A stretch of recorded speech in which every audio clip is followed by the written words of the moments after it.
दोस्तों, तारीख थी 14 अगस्त 1947। आज से तकरीबन 73 साल पहले चारों तरफ गहमा गहमी का माहौल था।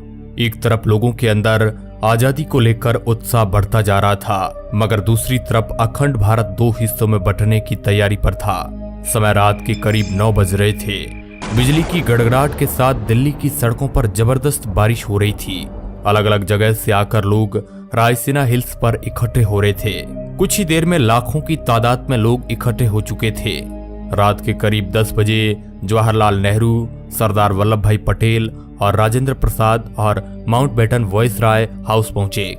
अब कुछ ही समय बचा था भारत को आजाद होने में। कुछ लोगों के चेहरे पर मायूसी थी तो कुछ लोगों में उत्साह। और यहाँ पर जवाहरलाल नेहरू अपनी स्पीच शुरू करते हैं। उनके भाषण की शुरुआत इन 2 लाइनों से शुरू होती है। At the stroke of the midnight hours when the world sleep, India will be awake to life and freedom. कुछ ही देर बाद वह घड़ी आ ही गई जब भारत ने आजादी की सांसें ली। रात 12 बजे शंखनाद से हमारे देश की आजादी का आरंभ हुआ था, जिस समय ग्राउंड पर खड़े लोग महात्मा गांधी के नाम के नारे लगाए जा रहे थे। और जो लोग अपने घरों में ये भाषण और सब कुछ रेडियो पर सुन रहे थे, उनकी भी खुशी का कोई ठिकाना नहीं था, क्योंकि उस समय भारत एक आजाद परिंदा हो गया था, जिसका हमने करीब 200 सालों से इंतजार किया था। 14 अगस्त सन 1947 में रात भर बारिश के बाद सुबह आसमान बिल्कुल साफ था। जब सुबह 8:30 बजे पंडित नेहरू और उनके कैबिनेट ने शपथ ली, और जिसके बाद ब्रिटिशर्स का झंडा हटाकर आजाद हिंद का झंडा लहराया गया, जिसे देख सभी की छाती चौड़ी हो गई थी, क्योंकि अब हमें वो झंडा दिखने लगा था जिसे हम बरसों से देखना चाहते थे। जब राजधानी दिल्ली में आजादी का जश्न मनाया जा रहा था, उस वक्त महात्मा गांधी दिल्ली से हजारों किमी दूर पश्चिमी बंगाल के नोआखली में थे और राज्य में शांति कायम करने का प्रयास कर रहे थे। जानकार बताते हैं कि पंडित नेहरू के ऐतिहासिक भाषण को पूरे देश ने सुना था, मगर गांधी जी नहीं सुन पाए थे।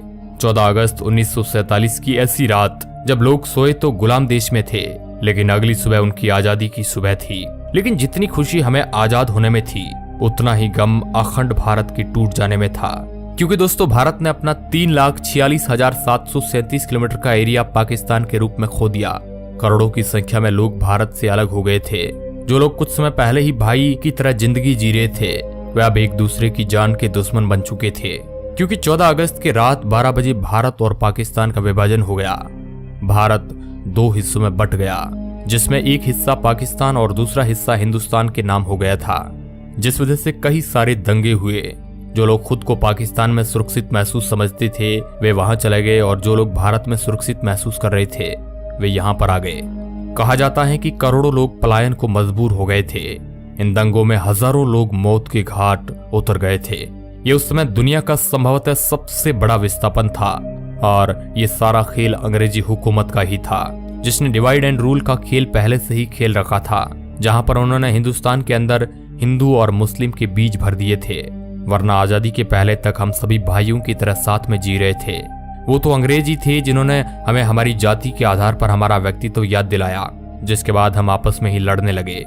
और दोस्तों, हिंदुस्तान और पाकिस्तान के विभाजन की सबसे बड़ी वजह ये भी थी कि मोहम्मद अली जिन्ना देश के पहले प्रधानमंत्री बनना चाहते थे, लेकिन पंडित जवाहरलाल नेहरू को प्रधानमंत्री बनाने का वादा महात्मा गांधी पहले ही कर चुके थे, जिस वजह से मोहम्मद अली जिन्ना ने अपना अलग देश मांगा, और इसी वजह से यह सारा फसाद शुरू हुआ, जो 15 अगस्त सन 1947 में खत्म हुआ।